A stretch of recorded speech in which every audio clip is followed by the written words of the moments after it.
Well, hello, beloveds.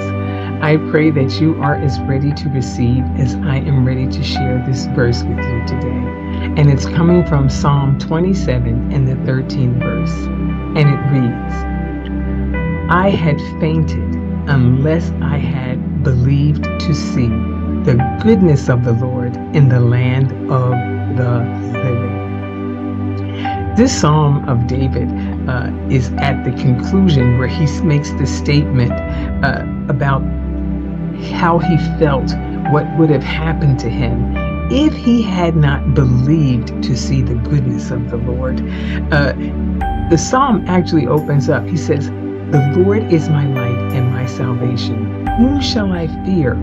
The Lord is the strength of my life. Of whom shall I be afraid?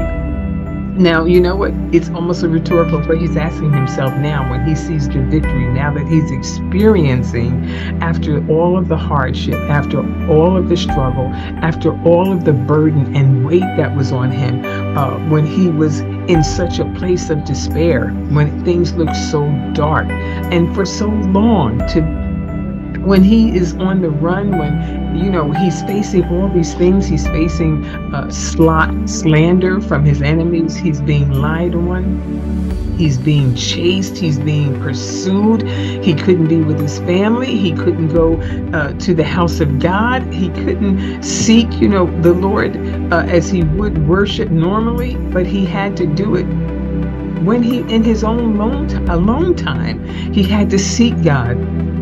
He couldn't go to the priest to ask him what was going on, or the prophet at the time. He is out there and he's really seeking God and calling on the Lord and trusting in him and waiting on him. You know, we'll go through something for a period of time, but as the time goes on and it gets longer, maybe 1 year, maybe 2 years, maybe even 3 years or more, it begins to get hopeless. And this verse today reminds us that when we lose sight of the truth of God, that he is only good and that he is always good, that we can lose heart and faint and ultimately give in to the temptation to doubt God, because that's what the enemy really wants. And we'll stop trying and we won't engage in the battle.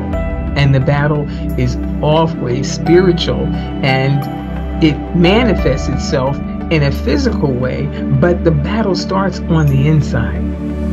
And this is exactly where the devil wants us. He wants us doubting God, and he wants us removed from our place of fellowship with him, because without faith, it's impossible to please God, and it will hinder us from taking the steps that faith actually produces, because we'll lose heart. And, you know, when we don't have fellowship with God, it leaves us in a vulnerable and a capable place where we can be devoured. But God is our refuge, and he's a very present help in trouble. And the psalmist is making this very clear here. And again, there's the one thing that God requires from us, and that is to come to him believing that he is good and that he is a rewarder of those that diligently seek him, that don't give up on him, that will trust him in the worst and the toughest times, and believing that God will show up for you. It may not be today, it may not even be tomorrow, it may not even be this month, it may not even be this year, but to continually hope in God and trust in him, knowing that God has you in his hands. If you have surrendered your life to him, and you put yourself in his hands and you trust in his hand, you have to believe that there is no enemy anywhere that can pluck you out of the hand of God. And as time went on, it was proven to David.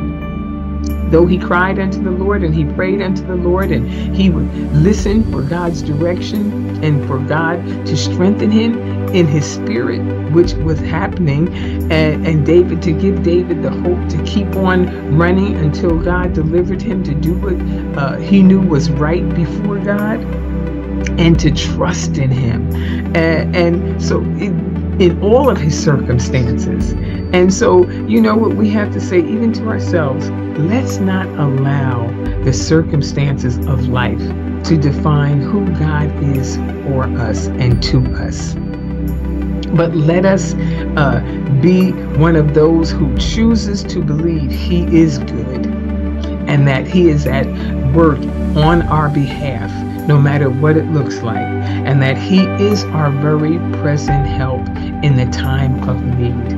God will strengthen you. And as I've said in the past, if we would be honest and really look at our lives, we would see that in the worst of times that God brought us through and delivered us is the reason why we can stand like David and say, I would have fainted unless I had believed. You have to believe this. David had to believe that God was going to bring him out against all odds, against armies chasing him, trying to kill him being on the run, sometimes when he didn't even have help or a gathered group of men as an army to be with him. But he kept on believing that God had a plan in all of this. And he's encouraging everyone in this psalm. He said, look, if I would have fainted, I would have fallen, I would have given up if I had not believed. The Hebrew word that is translated here as goodness really means God's strength, God's power, His loving kindness, His help. Everything was a resource of availability to David because it is the character of God. It is one of His characteristics that God is good, and God is always good, even on our behalf. God is always good. He's always got our best at heart, and that He's going to work it out and bring out in us, what He desires, what He allows the situation to work in our lives to do, because it's doing something. It's doing something to us and through us, and not just for ourselves, but even for others. And that's why we can read these Psalms today and draw hope and draw encouragement that will lift up our heads and our hearts. And so I'm so grateful and thankful to David for this psalm by telling us that he too has been through struggles. He too has had hard times. He too went through dark periods of life when it seemed like, Lord, you have the strength and the power to deliver me. Why don't you just go ahead and do it? But he said, I had to keep on believing. And he said, except I had believed, I would have fainted. And we would faint. And we're going through a new year, and we have to put this on and start at the top and say, you know what? I'm going to trust God in all situations, in all circumstances, at all times. And I'm going to hope in Him. He said, because there's no need to faint. You don't have to faint. Don't give up.